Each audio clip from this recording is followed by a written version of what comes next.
Hello नमस्कार दोस्तों, स्वागत है आपका एक बार फिर से आईबी नॉलेज में। आज हम देखेंगे फिर से एक बार जोड़ना घटाना गुणा भाग के साथ धन व ऋण के नियम। इसकी 2 वीडियो आ चुकी हैं जिसमें हमने जोड़ना के धन व ऋण के नियम बताए हैं और ऋण के धन व ऋण के नियम बताए हैं। आप लोगों ने अगर नहीं देखा तो जाके आप देख सकते हैं, ठीक है। अब आज हम देखेंगे गुणा और भाग के, ये दोनों तो हो गई हमारी कंप्लीट। अब गुणा और भाग के जो नियम है वो लगभग सिमिलर रहते हैं, लगभग नहीं पूरे सिमिलर रहते हैं, एक साथ रहते हैं, तो इसको हम एक साथ ही समझ लेते हैं, ठीक है। ज़्यादा लंबी क्लास खींचने या ज़्यादा एक्स्ट्रा क्लास बनाने से अच्छा कि हम एक बार में समझ लेते हैं जब दोनों एक से तरीके से हल होते हैं तो, ठीक है। तो हम फिर से एक बार इनको देखते हैं, गुणा और भाग के धन व ऋण के नियम, ठीक है। तो सबसे पहले हम वही लिखेंगे संख्या, ठीक है, संख्या गुणित या फिर भागित, ठीक है, संख्या गुणा या भाग संख्या। इसके बाद सीधे इसमें घटेगी या जुड़ेगी, इसमें कोई ऐसा नियम नहीं होता, प्राप्त संख्या रहती सीधे, ठीक है, प्राप्त संख्या।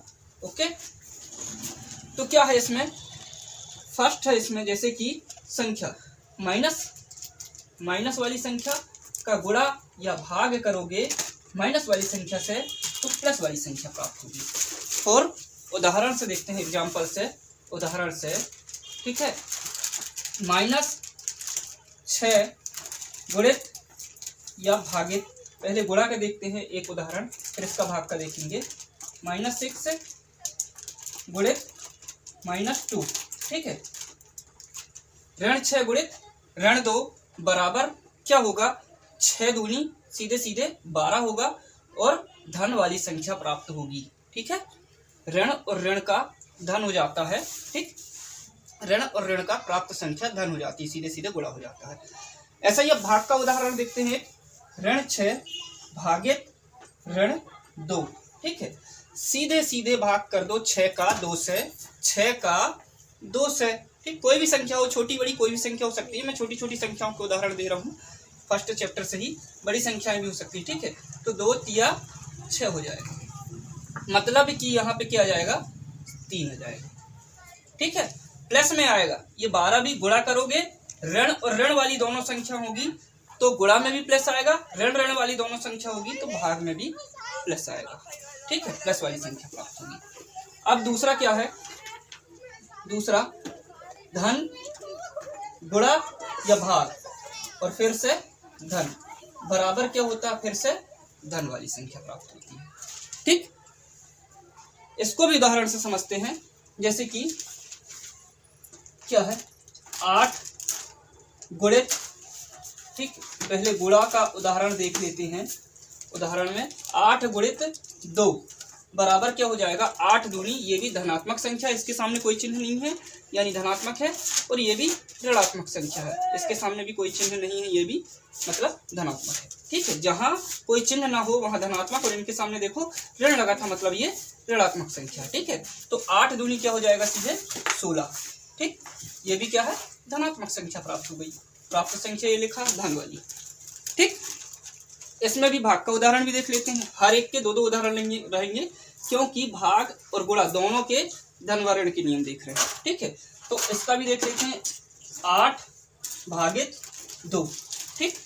8 का जब 2 से भाग करोगे, यही करके देख लेते हैं, 8 का 2 से भाग करोगे तो 2 चौके 8 होता है, ठीक, घटा दो, मतलब कि यहाँ क्या आ जाएगा, 4 आ जाएगा, ये भी धनात्मक में आएगा, ठीक।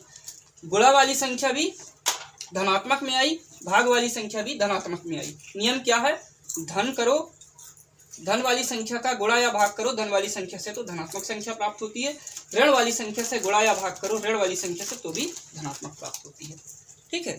समझ रहे हो, मतलब ऋण और ऋण का धन हो रहा है गुणा और भाग में, और धन का भी धन ही हो रहा है गुणा या भाग वाले नियम में, ठीक।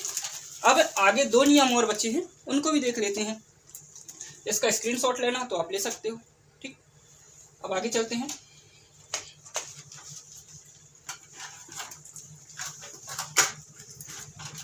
अगला क्या है, तीसरा नियम,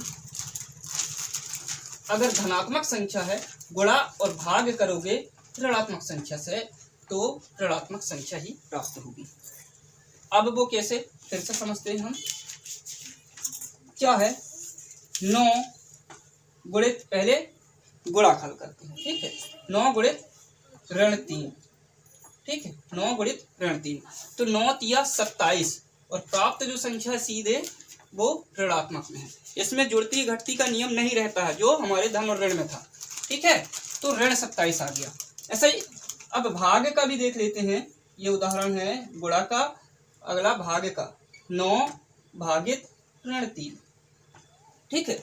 9 का 3 से भाग दो, 3 तिरका 9, ठीक है, 3 तिरका 9, ये हो गया, ठीक। मतलब कि क्या आया हमारा 3 आया, लेकिन प्राप्त संख्या ऋणात्मक में रहेगी। अर्थात धन वाली संख्या का गुणा या भाग करोगे ऋण वाली संख्या से तो क्या आएगा, ऋण वाली संख्या ही आएगी। भाग या गुणा तो सीधे सीधे करना है, बाकी प्राप्त होगी हमें ऋण वाली संख्या, ठीक है। ऐसे ही अगला एक और नियम है, हर नियम के हर इनके 4 नियम बताया था, धन के बताया हूँ, ऋण के, गुणा और भाग के भी 4 रहेंगे। तो क्या है, अगला क्या है, ऋण संख्या, ठीक है, ऋण संख्या गुणा या भाग करोगे धन संख्या से तो क्या होगा प्राप्त हमें, ऋण संख्या, ठीक है। ऋण संख्या क्या गुणा या भाग करोगे धन संख्या से तो क्या प्राप्त होगी, ऋण संख्या, ठीक है। कैसे, इसको भी उदाहरण से समझते हैं। हमारी जैसे कि क्या है, ऋण 9 है, ठीक है, ऋण 9 है, गुणा करो 3 से, ठीक, ऋण 9 का गुणा करो 3 से तो क्या होगा 27, 9 तिया 27, लेकिन प्राप्त संख्या लिखा है ऋण, मतलब कि यहाँ भी ऋण 27 आएगा। ये तो था हमारा उदाहरण काय का, गुणा का, ठीक है, उदाहरण था हमारा गुणा का। अब हम देखते हैं काय का उदाहरण, भाग का, ठीक है। तो क्या है, जैसे कि ऋण 10 भागित 2, ठीक है, ऋण 10 भागित 2, यहाँ 10 का भाग करोगे 2 से, 10 का भाग 2 से करोगे तो 2 पंचे 10, ठीक है, हो गया क्रॉस। यानी कि आंसर हमारा काय में आया, आंसर आया हमारा 5। और देखो यहाँ लिखा है ऋण संख्या गुणित या भागित धन संख्या, तो आएगा ऋण में, मतलब ये भी ऋण 5 होगा। मतलब समझ रहे हो, यहाँ जहां तुम्हारा गुणा धन का गुणा या भाग ऋण के साथ हो रहा है तो ऋण होगा, या ऋण का गुणा या भाग धन के साथ हो रहा है तो ऋण संख्या होगा। इसके पहले हमने देखा था धन का गुणा या भाग धन के साथ हो रहा है तो धन संख्या हो रही थी, ऋण के साथ गुणा या भाग ऋण संख्या के साथ हो रही थी तो धन हो रहा था, ठीक है। अभी क्या है, हमने देखा है धन का गुणा या भाग ऋण के साथ हो रहा है तो ऋण हो रहा है, और ऋण का गुणा या भाग धन के साथ हो रहा है तो ऋण हो रहा है। यहाँ इनमें भाग भी आएगा, इनमें गुणा या भाग जो भी है, ठीक है, ठीक। अर्थात देखो यहाँ सिमिलर के साथ धन हो रहा है, धन धन का धन, ऋण ऋण का धन, समान चिन्ह वाली संख्याओं के साथ धन हो रहा है गुणा या भाग करने में, और असमान, यहाँ देखो धन है, यहाँ ऋण है, यहाँ ऋण है, यहाँ धन है, जहाँ असमान चिन्ह है, अलग अलग प्रकार की संख्याएं हैं, एक धनात्मक है एक ऋणात्मक है, तो वहाँ क्या ऋण वाली संख्या प्राप्त हो रही है, ठीक है। तो मुझे लगता है अब ये समझ में आ गया होगा। और भी इसके 2 पार्ट्स हमने बना चुके हैं, अगर वो लोग वो पार्ट्स नहीं देखे हो, 2 चैप्टर और नहीं देखी हो तो उनको जाके आप देख सकते हो, ठीक है। और वीडियो समझ में नहीं आई हो तो एक बार फिर से रिवाइज करके अच्छे से समझने की कोशिश करें, ठीक है। बाकी सेशन अच्छा लगा हो तो शेयर करें। धन्यवाद।